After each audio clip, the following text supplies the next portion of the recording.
আমাৰ শ্মশান আছিল যেহেতুকে সেই শ্মশানটো বনাই দিম বুলি ক'লে আমি হ'ব ছাৰ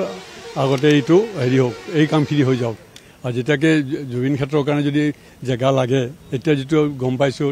টিভি চিভিয়ে গম পাইছোঁ যে জুবিন ক্ষেত্ৰৰ কাৰণে বহুতখিনি জেগা লাগিব আৰু ইয়াতে যথেষ্ট চৰকাৰী মাটি আছে কোনোবাই অবৈধভাৱে দখল কৰি আছে কোনোবাই কিবা গছ ৰুইছে কিবা ৰুইছে কিন্তু এইবিলাক অবৈধ আমি জনাত আমি জন্ম ইয়াত যিহেতু মই জানো ভালকৈ আমাৰ শ্মশান এইখন চলি আছিল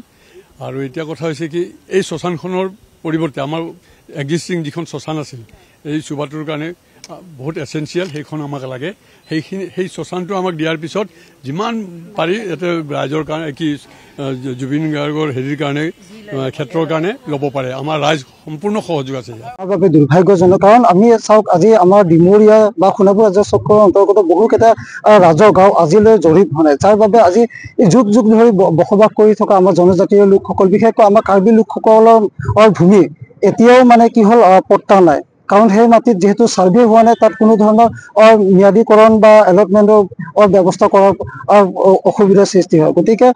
তেনে ক্ষেত্ৰত কিন্তু একাংশ ব্যাগম পুঁজিপতি বা মন্ত্ৰী আমোলাৰ ব্যক্তিয়ে আমাৰ সোণাপুৰ ৰাজ্য চক্ৰৰ বহুকেইটা নন কেডেষ্ট্ৰেল জড়িত নোহোৱা গাঁৱত কিন্তু তেনেধৰণৰ অন্য গাঁৱৰ অন্য ঠাইৰ পট্টা লৈ সেই ঠাইত মানে কি হ'ল নিজৰ নামত ম্যাদীকৰণ কৰি পট্টা ৰাখিছে তো তেনে ক্ষেত্ৰত আমি প্ৰশাসনক এটাই আহ্বান কৰোঁ যাতে এই জুবিন ক্ষেত্ৰৰ চাৰিওকাষে থকা যিখিনি ভূমি জুবিন ক্ষেত্ৰৰ নামতেই থাকক আৰু যাতে এই জুবিন ক্ষেত্ৰখন চিৰযুগমীয়া হৈ মানে প্ৰাকৃতিকভাৱে যিটো জুবিন দাই বিচাৰিছিলে তেনেকৈ যাতে প্ৰাকৃতিক সৌন্দৰ্যৰে থাকক আৰু ইতিমধ্যে প্ৰশাসনৰ লগত আমি আলোচনাও কৰিছোঁ যাতে ইয়াত কোনো ধৰণৰ এই চাৰিওকাষে ইয়াত কোনো কমাৰ্চিয়েল কমপ্লেক্স বা কোনো ধৰণৰ তেনেকুৱা যাতে নিৰ্মাণ নহয় সেইটো ব্যৱস্থা ল'বৰ কাৰণে আমি আহ্বান জনাইছোঁ হয় ইয়াত 500 বুলি নহয় সচেতন মহিলা পুৰুষ আহিব আজি কাৰণ ইয়াত এই সংক্ৰান্তত এটা কথা ক'ব লাগিব যে শেহতীয়াকৈ যি এমাহ ধৰি ইয়াত আছিল জুবিন দাৰ ঢুকোৱাৰ পিছত যেতিয়া শেষকৃত কৰাৰ পিছতে প্ৰায় এমাহ ধৰি ইয়াত যেনেকৈ আছিলে সেই পৰিৱেশটো ঠিকেই আছিলে কাৰণ গোটেই